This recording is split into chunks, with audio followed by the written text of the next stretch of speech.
Joining me on the More Than Your Age podcast is author, speaker, podcaster, grandmother, mother, and founder of Birds on a Wire Moms, Miss Karen Stubbs. Welcome to the show.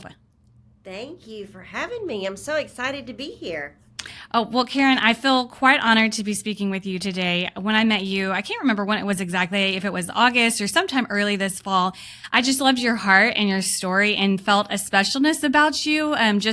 There's a reason why you've been successful, but there's also just this kindness and compassion in you that just really stuck out to me. And so I appreciated that. And I also appreciated how you empathize with what my family is going through, because I know that you walked through the same thing with another family member. And so it meant a lot to me for how kind you were and how compassionate you were during that conversation with someone that you had just met. So I want to say thank you for that. I appreciate that. Well, you're welcome. Thank you. And, you had sort of mentioned it. We were all talking as a group, and I don't know. It's like I heard it and I was like, oh, I need to circle back to her, because that's not something I just want to skip over here real quick.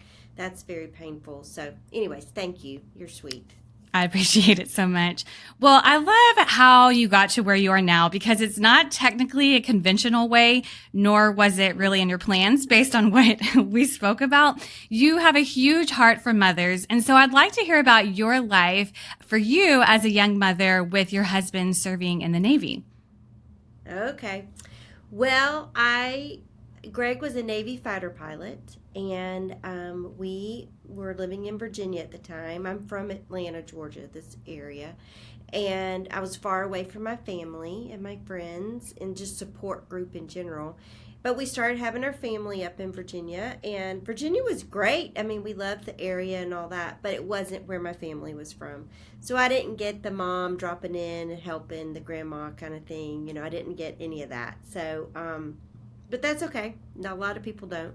So we just started having like 1 kid, 2 kids, 3 kids, 4 kids, and he just was going all the time. And at one point, when we were at 4 children, he was flying for the Navy Reserves, F-18s, and FedEx. So he was averaging 4 to 5 days a month home.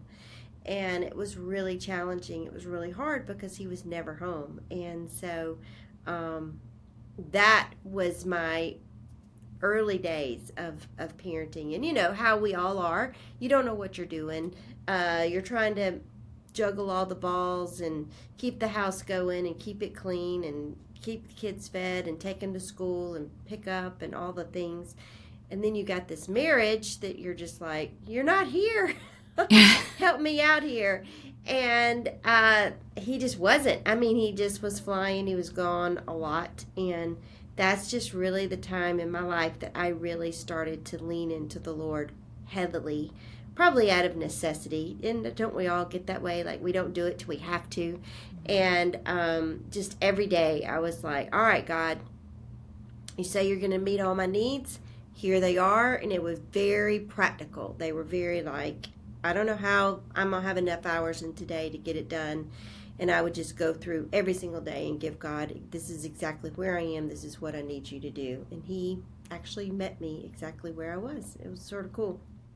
Did you ever struggle with having resentment towards your husband? I know you love him, but was that ever something that you dealt with?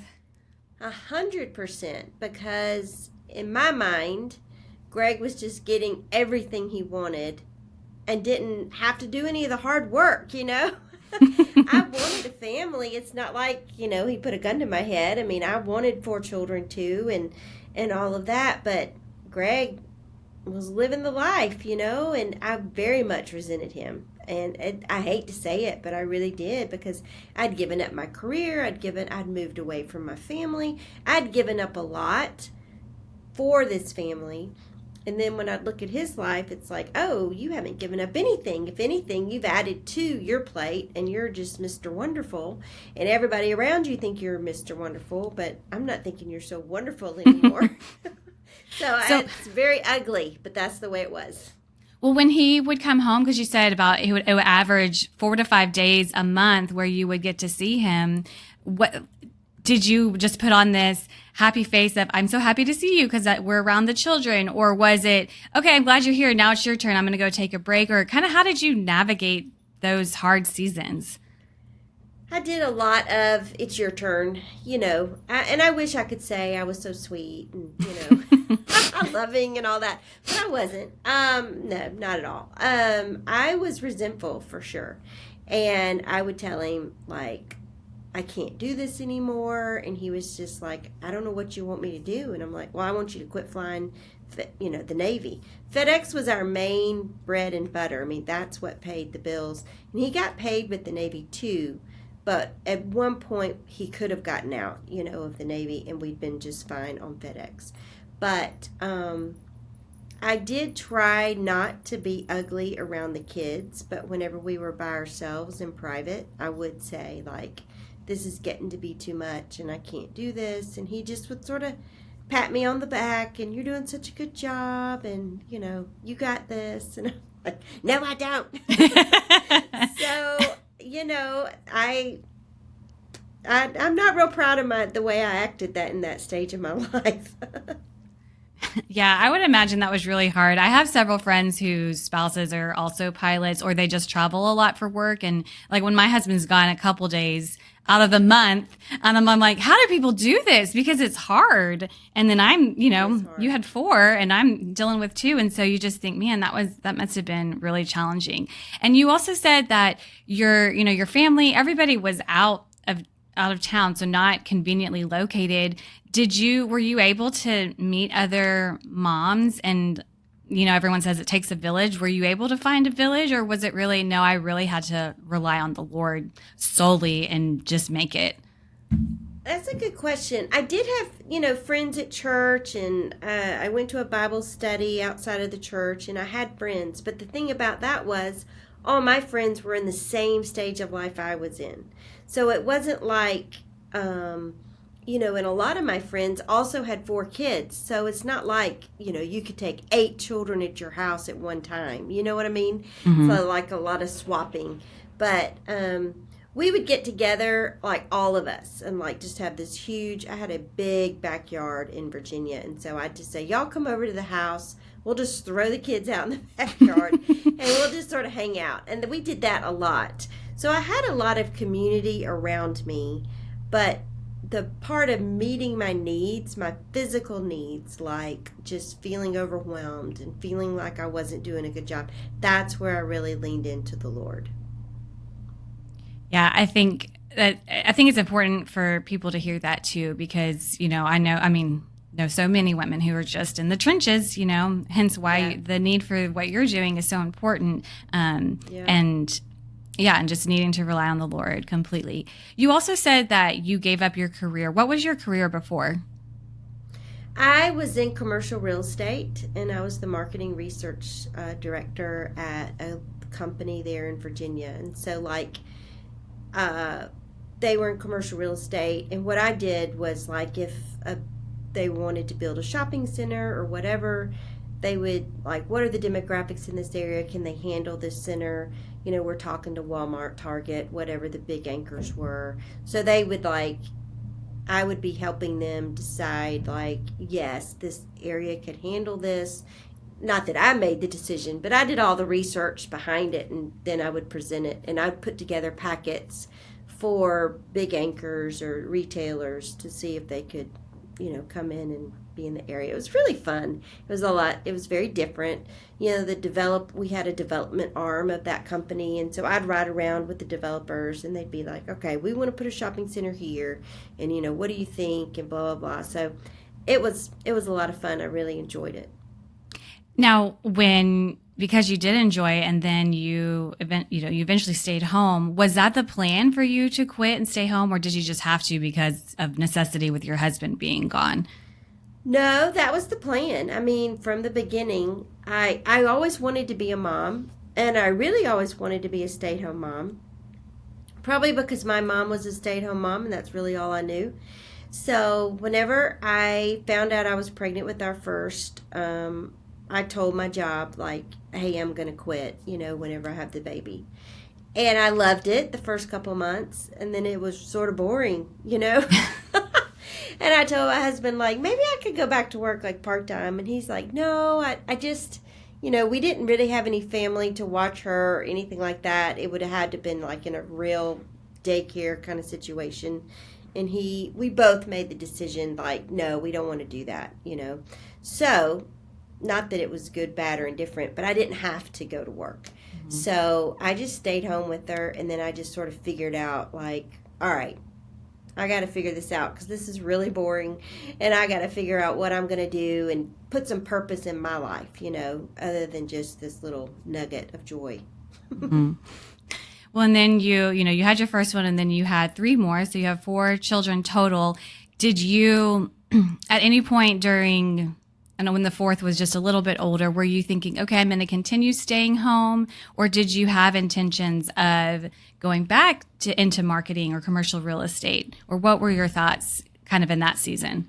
Well, at that point, by the time I had 4, no, because childcare in and of itself would be a whole salary, Yeah. And I'd sort of gotten in the groove of it, and I'd been out by the time we had number 4. I'd been out of the workforce in 7 years, so I thought nobody's going to really want to hire me. You know what I mean? I mean, everything is advanced, and so I'll just keep doing my stay-at-home mom kind of gig, and I liked it. I mean, I'd really sort of gotten adjusted to it, and it really did take, especially with Greg traveling so much, I had to be the one home to drive him to school or pick him up off the bus or whatever to the activities and all that. Somebody had to do that, and we definitely wouldn't have had enough to hire a nanny or anything like that. So, I was just like, I'm set on being a stay-at-home mom. Well, I know, at one point while you were at home with the kids, a woman prophesied over you. Could you share what happened, where you were, why did this happen, and kind of your thoughts around all of it? Sure. Okay. Greg was involved in a midair collision. I believe it was 1996. 2 F-18s. He was the lead plane, and his wingman ran into him. They were doing these maneuvers off the coast of North Carolina, which that's what they did all the time. They dog fought. Greg was an aggressor pilot, so they would teach the squadrons how to dogfight. Like everybody in his squadron was Top Gun qualified, had been to Top Gun and all that. These were like the cream de la cream. Mm-hmm. So anyways, his wingman ran into him, cut off part of his tail, cut off part of his wing, and he flew the jet back to Oceana, Virginia Beach, and somebody had got footage of the plane coming in with like all the gas coming out, and they called the TV station. Well, anyways, that went all the way up to like Good Morning America and all that kind of stuff. Greg was on like Good Morning America, Newsweek. It was incredible that he flew the plane home with half a wing, half a tail, and landed. So anyways, 700 Club with Pat Robertson was right down the street from us, and somebody told him, I mean, it was in the news everywhere, and somebody told him, hey, this pilot is actually a Christian. And Pat Robertson was like, well, let's get him on the show. And we lived right down the street from there. So we went in. I just went in as the wife and sat in the audience. And I was coming back into the green room. We had 3 kids at this time. I was coming back in the green room, and this lady who was a prophet was getting ready to be the next guest. And she was going out. I was coming in. I have 3 littles, 5-year-old, 3-year-old, 1-year-old. And she just said, God has given me a vision for your life. Do you want to know what it is? And I was just like I literally looked behind me like, are you talking to me? And she's like, yeah. And I said, okay, what? And she said, you are going to minister to thousands and thousands and thousands of women. And I was just like, you're really sweet. But you have the wrong person, 100%. No, I'm not in that field at all. But you're very kind. And she goes, no, I'm not. I'm telling you what I saw. And I can't even really describe to you everything that I have seen. But just remember this. And I was like, okay. And my husband was like, what was that about? And I told him, and he goes, that's strange. And I'm like, yeah, she's a little crazy. So that was it. Wow, that's incredible.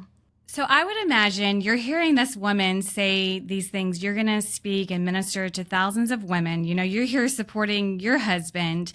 What were some of the thought processes after that too of like, who is this woman? Is this even real? Like, what is she talking about? Yeah, I did think that. And, part of me was sort of flattered that she had this vision about me. And, as a stay-at-home mom, you don't feel seen. You don't feel valued that much, not by the world's standards. I did feel like Greg valued what I was doing, and he felt like it was important. And I felt like it was important. I felt like it was a great, I was doing a good job in what I was doing. But and the world standards, no. Yeah. So it did sort of feel nice that somebody said, "Oh, God's got something special for you." I was like, "Ooh, that's exciting." But yet in my world, I just didn't see how any of that, like I wasn't a Sunday school teacher. I didn't teach Bible studies. I mean, I attended Bible studies. I wasn't really that type of a leader at all. Speech was my major in college, like public relations, speech, communications, but it was just a major that I picked out of the blue. I mean, I didn't care anything about public relations. You know what I'm saying? I just picked it because I needed a major, and that seemed easy to me, so that's what I picked. But yeah, I just would wonder, but then I never really saw anything develop from it, so I just sort of forgot about it. So you forgot about it. So did you ever think about it as time went on, or no, you really did you heard it, thought about it then and forgot completely about it? Every now and then I would wonder, like, I wonder what she was talking about, and then I thought, well, she obviously was wrong, because, I mean, nothing happened for 20 years. Wow. Yeah, 20 years. And the weird thing is when it finally did started, to bubble up, I remembered what she said. And when I was in Texas at y'all's trip, I ran into a dear friend of mine that was with me in Virginia Beach. And I said, "Do you remember that lady?" And she instantly, "Yes, she prophesied over you. She said blah, blah, blah. And look, it's all happened." And I said, "I know. Okay, so I didn't make it up." And she said, "No, you did not make it up." So, it was just sort of crazy. But it took a long time. It was God's timing, not mine. Fascinating.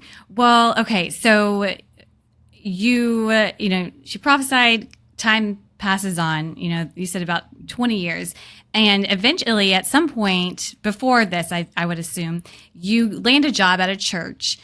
Why did you decide at this point to work outside of the home, this time? And then why specifically working in a church? How did all that happen? That's a great question.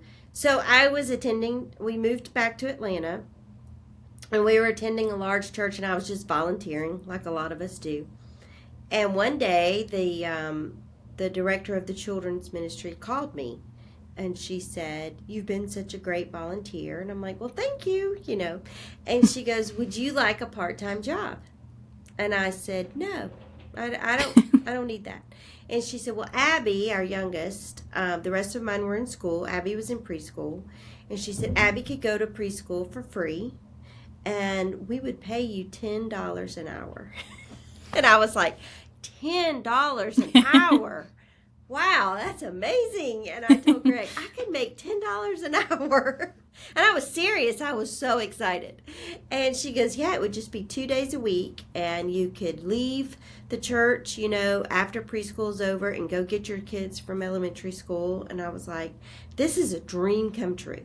Like, I can still be a stay-at-home mom and work. Like, this is amazing. So I said yes, and made $10 an hour. I know you're jealous.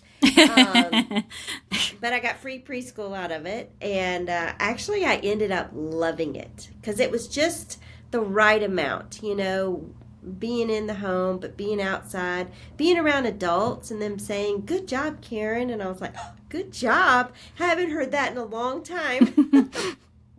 It just felt good, you know? Yeah. So I really wasn't even looking for that. It just sort of, once again, stumbled upon my lap.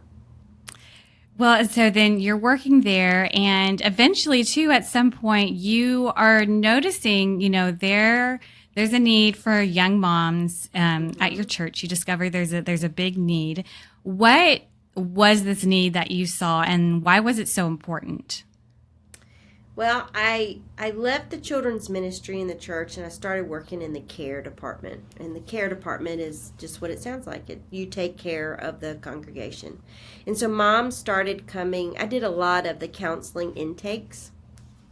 Even though I'm not a counselor, we would like pair them up with counselors, and I would sort of, sometimes if they walked in or whatever, they'd give them to me and I would just assess, where they were, and then give them to whoever to assign them to a counselor. So I just kept seeing over and over and over again, mom after mom after mom after mom. And whenever I was doing their intakes, they didn't really have depression, they didn't really have anxiety, they just didn't know what they were doing in motherhood. And that's the way I used to feel in Virginia. And I honestly, at that point, just thought I was the only one that ever felt that way because I was so far from my family. But then God just sort of opening my eyes, like a lot of moms feel this way. And so I started a small group in my basement, and I just told the younger moms that had like preschoolers, babies and preschoolers, hey, my kids are through this stage of life. We're now going into middle school, late elementary. So if you want to join the small group, come and I'll teach you what I know about babies and toddlers. Because that seemed pretty easy, at that point. And so they started coming. We started with 8 moms, and then that went to 16, and then that went to 20, and then 25 and 30. And so then I started telling the church, like, hey, there's a need here. Like, moms are really struggling. And they were like, okay, that's great. Keep doing what you're doing. Then it got up to like 65, and I had to split the group, and we had 2 different nights while I'm working, while I'm being a mom, being a wife, doing all the stuff. So I went back to the church, and I just said, hey, when are we going to do something for moms? Because this is a big deal, and this group just keeps getting bigger and bigger and bigger. And they were just like, maybe in 2 years we'll start looking at doing something for moms. And I was just like, I don't think I can wait 2 years. Like, I think God is calling me to do something for these moms. I don't know what it is, but I feel like He definitely is calling me to quit this job and to start going in that direction. Which really sort of scared me because I was going to have to start a nonprofit. I didn't know how to do that. But I had this mentor lady that she just said, all right, I've started several small nonprofits. This is how you do it. We got to get you a lawyer. We got to blah, blah, blah. So everything she said to do, I just did it. And it just all fell into place. The doors started opening up. And it was just crazy. Like, I started in 2011 with 65 moms on my roster. And by the end of that year, we were like 350. Wow. I mean, it was insane. I was going around to all these little churches in the Atlanta area teaching, and I was just making it up as I went along. And then a couple years into it, my church came back to me and said, okay, there is a need for moms, so let's do a class. So if you could have 6 topics of what you would talk to these moms, we're going to give you 6 weeks. What would you talk about? So after I thought about it, I said, okay, I would want to talk about their purpose, because we get our purpose so mixed up sometimes in motherhood. Our purpose, boundaries, time management, discipline, being a student of your child, and contentment. And so they said, okay. So every single time we ran that class, 500 moms signed up every single time. So then other campuses wanted to do it, 500 moms, 500 moms. So then it's just like, it sort of started to explode. And then I started doing, like, my first grandchild was born, and I'm like, I don't want to keep going around to all these little churches in the Atlanta area because I want to save my time to go out to Texas and see her. So I started videoing the teachings, And then that sort of developed. And then I thought, all right, well, let's do a curriculum. And then I put that on Right Now Media. And then that went like overnight, like boom, worldwide. It was insane. And it just, I did not have a plan. I was just, every day, I was just like open handed. It would just be like, all right, Lord, this is your baby. So you're going to have to show me what you want to do with your baby, because I don't know what to do with this baby. And here you go. Whatever you want to do, do it. And he did it. And that's sort of been my mentality the whole time. Like, if it shuts down tomorrow, then that's God's plan. And people always say, what about the money? And I'm like, God will bring in the money. Like he always has. He's been very faithful. Very faithful. It's been crazy. It's been a fun, wild ride. I bet. It's so fascinating to me. I do have a question back to when you first started meeting at your home. When, when you were asked, I guess flash forward to when you were asked to speak at the church over 6 topics, you're like, okay, this is what, these are the 6 main things we need to talk about. But when you first had that small group, the smallest group, were you just like, okay, we're going to just come over and let's talk about what you're struggling with? Or how did you structure that, and how did you know what to do there at the very beginning?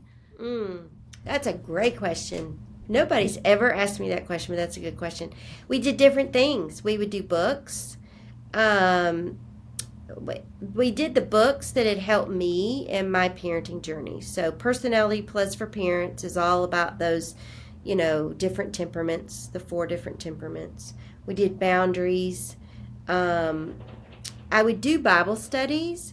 I also, whenever I was in the care department, we had a program called Renew, and it was lay counseling. So people would come, like if they had anxiety, depression, and all that, but they didn't need like a counselor. They just needed a mentor to walk with them. So I sort of took that program and said, okay, let's try it with the moms. And at the time, nobody was doing that teaching in a group setting. And my church was like, I don't think this can work. It's a one-on-one program. And I said, I think it will work. So I'm going to let the moms be the guinea pig, because I was still on staff. So they let me do it. And that ended up the lies that we believe, and then teaching the mom, that's a lie that you believe you're not enough. That's a lie that you feel like, you have to be heard. Or that you have to prove yourself, or you have to perform, or all these lies that we believe. And so I did that, and that moms were like, man, that was amazing. Then 1 week a mom would say, I can't even get a grocery list together. Like, I'm so disheveled. So one time we just went through all right, this is how you do it. This is how you discipline. This is how you shop and get on a budget. This is how, just really, really, really practical things. But the moms were just so hungry and just soaking it in, whether it was biblical, practical, the lies that they believed. They were just anything, give me anything. It was crazy. Yeah, I bet it was crazy. Now, as it continued to grow, still talking about your basement, did you kind of not employ, but in a way, ask for some of your friends, say, hey, I need some assistance. I can't just do this on my own. Did you get to that point? Yeah, I did. Because at our church, if you have a small group, you're supposed to split, and so you're supposed to get an apprentice, and then after a while split, and then apprentice splits, keep going and going and going. So I would get an apprentice, and she'd stay with me for 15 months, and then I'd be like, all right, it's time to split. And whenever it got time to split, the moms were emailing me or texting me saying, I don't want to go with the other leader. I want to stay with you. And I'm like, no, we got to split. She's amazing. She's going to be great. But then she came to me and she goes, this isn't my thing. I'm a mom. She was older than me. But she said, I love moms, but I don't know what to do. So I'm not going to do it. And I would be like, so I'd get another apprentice and I'd try the thing again. Never worked. So I was just like, all right, well, these ladies aren't going anywhere. So I got to keep doing it. Okay, well, so they're not leaving you. You're now speaking to, there are 500 people, and then you start to have grandchildren, and you say, okay, I can't split myself too thin. So now I'm going to start videoing. And at this point, had you already come up with the name Birds on a Wire Moms, or was that, in the midst? Or would you explain kind of what happened next or before and in this time frame? Yeah, so I came up with the name. I wasn't quite yet a nonprofit, but so it was like 2010. I was starting to think, okay, I'm going to become a nonprofit. So if I become a nonprofit, I have to have a name. And one of the groups in my basement, for Christmas, there was an artist in the group, and they gave me this painting of all these little birds on a wire. And I loved it, and I put it in my bedroom where I had my quiet time. And I called the artist one afternoon, and I said, I love this painting. It is so sweet. All these little birds, like they're just looking up. And I said, what was your inspiration for this painting? And she said, Matthew 6:26, where Jesus is talking, and he's saying, look at the birds of the air and how they don't worry, and they're not anxious. Then how much more am I going to take care of you, his children? And I just thought, you know what? Moms are anxious on worrying over their children. Am I doing it right? Are they going to make the wise decisions? What are they going to do when they grow up? Are they going to be kind? All the things. We're worried about their salvation. We're worried about it all, right? And so I gathered all my really creative friends, and I said, all right, we're going to name this ministry. It's based on this painting, this scripture. I showed them the painting. I showed them the scripture, read the scripture, and I said, all right, go. What do we name it? So one of the moms in the group, they started throwing out all these names. And one of the moms in the group, she had twin boys, and they were teenagers at the time. And they were really giving her fits. I mean, they were just giving, they wouldn't study. They were failing their math. I mean, she was just about to pull her hair out. And she's real country, and she says, well, they're just a bunch of birds on a wire. And they are clinging on to that wire for dear life when that wind starts blowing. Because you know what, Karen? That wire is really Jesus. And that mama bird, she's hanging on to that wire. And she's hanging on to Jesus because that's all she's got. Because her little boys, birds, are driving her crazy. And she says, and she goes on and on and on. And then she just says, and that's all I got. They're just a bunch of birds on a wire. And I said, that's the name. We are birds on a wire. And that was it. So we just named it Birds on a Wire. It's a perfect name. And I love your impression of your friend. I hope she listens to this so she can hear that part of her story again and intermingled with your story. Yes. Okay, well, so you come up with the name and you start making videos. And what is next after the videos? How did you know, like, okay, we're still, this is still growing. This is still a need. You're on Right Now Media. Yeah. What happened next after that? So then I just decided I wasn't going to go to the different groups around Atlanta. And I was going to do the curriculum, the videos. But I missed the moms. I missed, because after every time I spoke, we do a Q&A. And I missed that. And I think the moms missed that, getting their questions answered. So about that time, podcasts were just starting. And somebody said, have you ever thought about doing a podcast? And I said, no, I haven't. And they said, well, you really should think about it because they're really growing. And I think it would be good. So we just started, and that I just sort of, I tell people our podcast, Wire Talk, is like the Dear Abby for moms. The Dear Abby, the column where people used to write in their questions. That's all it is. Moms just write in their questions. Every now and then we have an expert that comes in and shares, but usually it's around the mom's questions. And it's very practical. It's very poignant. Sometimes they're hard questions with hard answers, because we all want a nice, pretty bow package deal, and life isn't always like that. Life is messy. So I have loved doing the podcast, and every month we We record them all in one day, and then they go out every Tuesday.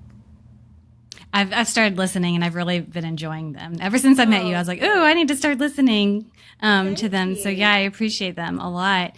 Well, okay. So when you're in the midst of all of this and just, it's like, okay, now I'm doing a podcast, and then eventually you write books and curriculum. Did what have you had to tell yourself in the midst of all of this when you've experienced moments of inadequacy? Well, I've experienced moments of inadequacy throughout the whole thing. First off, I'm not a business gal. Never have been. Never wanted to be. Obviously, you heard how I picked my major in college. Really willy-nilly. I'm a willy-nilly kind of gal. I even whenever God called me to leave my job and start, I really argued with him I'm not your right person. There's so many good leaders around me at this church that would do such a better job. And he just was like, no, it's you. So I just had to do it. I'm so sorry. Hold on. We've had a storm roll through here, and I don't know if it's kicked up pollen or what. But anyways, so I felt very inadequate in that regard. I felt inadequate when I first started hearing my voice, on the podcast or, seeing your videos and thinking, oh, I don't like the way I look fat, I look this, I look that. I didn't say that the right way, not being polished. But the weird thing is, God has taught me so much through this journey, is God just started teaching me, this is not about you, Karen. This is not about you. This is about me. And this is about me, I'm using you to point moms to me. So if you don't like your voice, if you don't like your hair, if you don't like your outfit, your body, it's not about you. So get over yourself, period. And I literally have heard him say that to me. It's not about you. And I was like, okay. And I always tell people, I did not start off wanting a platform for myself. Some people get into this and they want the platform, they want the megaphone, and that's great. I don't think there's anything wrong with that. But I never went to seminary. I was never qualified. I never had any of the accolades other than being a mom. Other than being a mom in a really difficult time where God did meet me. And so I just share my story. So whenever I feel inadequate, I'm like, okay, well, I feel inadequate, so God's going to show up. He's going to do something big. And then whenever he does show up and people are very appreciative and they're hugging me and thanking me, I always tell them, hey, it wasn't me. It was God. He gets all the glory. And I know they think I'm just saying that, but I really mean that 100%. I think I love how you said just that, you were looking around and you're like, why can't you use that person and that person? They're way more qualified than me. Like you said, I'm a mom, that's what I do. And that God still uses you.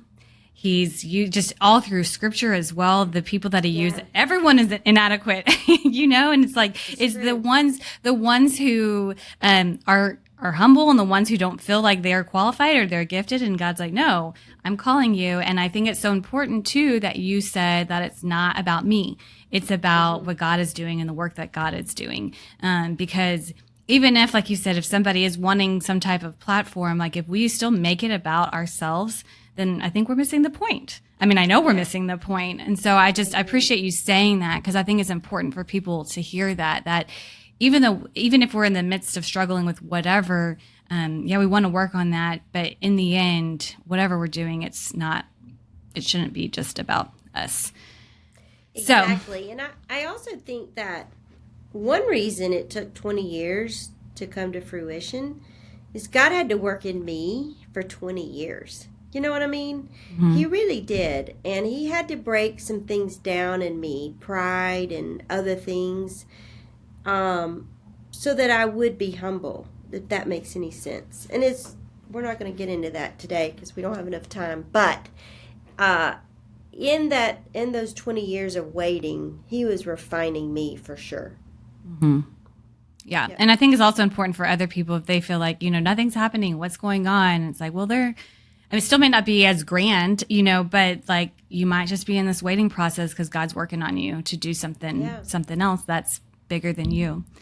Well, so Yeah. now you are speaking to thousands of women, just like the woman Yeah. prophesied to you, because I think Praise I just love that story. And you've written Yeah. several books, Survival Guide to Motherhood, Moments with God for Moms, and The Art of Motherhood, and Small Group Curriculum. And like Yep. you mentioned, you have your podcast as well. You saw a need, and although you felt this inadequacy, you still went after it.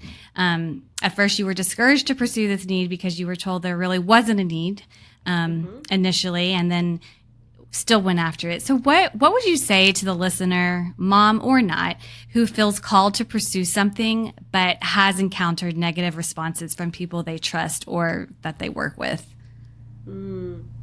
I would just continue to pray about it and ask God, like, if this is your will, like I think it is, then I need you to open doors for me.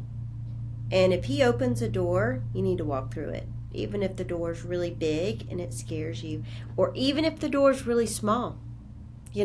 Sometimes, and that's one thing He taught me in those early years, like, the weeks that everybody shows up and it's so good and electrifying, everybody's there to listen, that's exciting. But there were several weeks where one mom showed up. And, in the back of your mind, you're like, this is a waste of time. You know what I mean? But He showed me it's not a waste of time. You don't worry about the numbers. You just worry about your message. I'll bring the ones that I need there when I need there. Once again, it's not about you, Karen. So my thing is, I would pray about it. And I would also ask God, if this is your will, open the door. Somebody told me a long time ago that if it's us pushing it through, usually we find resistance. But if it's God that's wanting it, it'll go. And that's been true. Even in Birds on a Wire, because there's been times where I've wanted something, but it hadn't been the right timing. So there's been resistance. And then whenever I've waited and on His timing, then the doors are open. Yeah, that's good. Karen, my last question for you is the question that I like to ask all my guests. The whole podcast is about being more than your age and, still going after the things regardless of your season in life or your age and whatever that may be. And so similar to my previous question, but a little bit different. So if you could encourage one woman who feels blocked or limited to pursue a dream or goal based on her age or life circumstance, what would you tell her? I would tell her to keep pursuing the goal, even if it's not in the way that she's imagining it. So let's say she's a writer, and no publication, no, publishers picking her up. I would keep writing. I would keep submitting it, because you never know. And I would just keep praying about it. I wouldn't give up. I would just keep going. Or say she wants to start a small business or whatever. I would keep doing the research that you need to do, making your product better. Or I would ask God, like, okay, if this isn't going the way I think it should be going, is there some work I need to do in myself? That I need to work on in myself. Like, is there sin? Or is there pride? Or is there, something in me that I need to go to a counselor for? Maybe there's unforgiveness, because God wants us to be completely lined up with Him. You know what I mean? Mm-hmm. So what's going on inside of me that might be blocking this? And let's get this worked out, if that makes sense. Yeah, I really like that answer. It's a different answer than what I've received before. I think that's a really great one, Karen. Thank you. Karen, I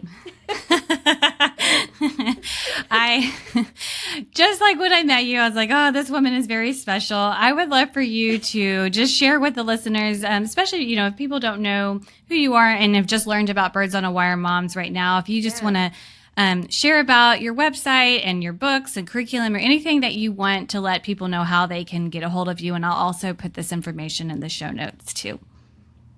Okay. Well, our website is birdsonawiremoms.com. And if you go there, you can find the podcast, which is Wire Talk. There's all the blogs, there's the curriculum, there's the store they can shop. I think my favorite product is the devotional for mom. It's a 365-day devotional for moms. But if they're just women and they're not moms, we have a prayer journal that's for women in general. It's a 52-week study, 1 week out of the year you do it, and that's been a lot of fun doing that prayer journal. But how else? Let's see. Facebook, Instagram, all that. It's Birds on a Wire Moms. We are on Right Now Media. We are on YouTube. We've just started posting our podcast video on YouTube, so that's been a lot of fun. That was this year that we started that, and yeah, that's how they can find me. Oh, they need to find you. Okay, so Karen, as you were saying something, it made me think of this other question. If it's okay if I ask you really quick before we head out. Yeah. So let's say there's a mom out there who is really just struggling, finding friends, finding community. Maybe where they are, there's slim resources. I don't know, or maybe there aren't slim resources. They just don't know. Sure. Don't know what to do. What do you have like an initial step of something they can do when they're feeling lost, basically? Like, what would you suggest? I tell moms all the time, like, that old movie, Field of Dreams, if you build it, they will come. I tell moms that's sort of what Birds on a Wire is about. Like, if you build it, the moms will come. Like, if you put out there on Facebook or in your neighborhood on the bulletin board or whatever, starting a mom's group, if you want to join, here it is. We're going to be talking about, you don't even have to tell them what you're going to talk about. I promise they will come. Well, and they don't have, a lot of them will come. They won't be Christians. They may not go to your church. They may not, but it doesn't matter. They will come because moms are all in the same boat. They don't know what they're doing. None of us do. They feel inadequate. They want to do a good job. So you've got a group of people that want to get it right, that want to learn, and you're giving them, okay, here's somebody that's been through all these seasons, and this is what she's saying. They will listen. I mean, I've had women that have been in groups like that, Hindu, Jews, Catholics, Protestants, all the things. And it doesn't even matter because it's motherhood. You know what I'm saying? Now, I definitely teach a Christian, but the cool thing about my stuff is there might be one verse in it. So there's so much practical stuff they can get out of it, even if they're not a Christian. But I love how God just sort of weaves in there. He's like, I got this. You know what I'm saying? So, but I would just say, ask one friend, hey, would you want to do this study with me? Would you want to do this? Like, you can look at it on your own. I'll look at it on my own. And we could just walk and talk at the park while the kids are playing and go over the discussion questions. They will continue to come, I promise. Yeah, I really like that because I think, like you said too, even if it's just one person, but like all the moms are in the same boat of like wanting the community, wanting the friendships and whatnot. And even if, for the person who they're scared or they're not the initiator normally, like putting themselves out there and just asking that one person, or even if it's like throwing a net out and hoping people respond, even if it is just one, that's okay. It's not so much about the huge numbers. I think that's a great suggestion. Well, Karen, I appreciate this so much. Thank you so much for your time. And we will look at you on Birds on a Wire's Mom and all the places. So thank you, Karen. All right. Thank you. Thanks for having me on. I appreciate it. It's been a delight. Absolutely.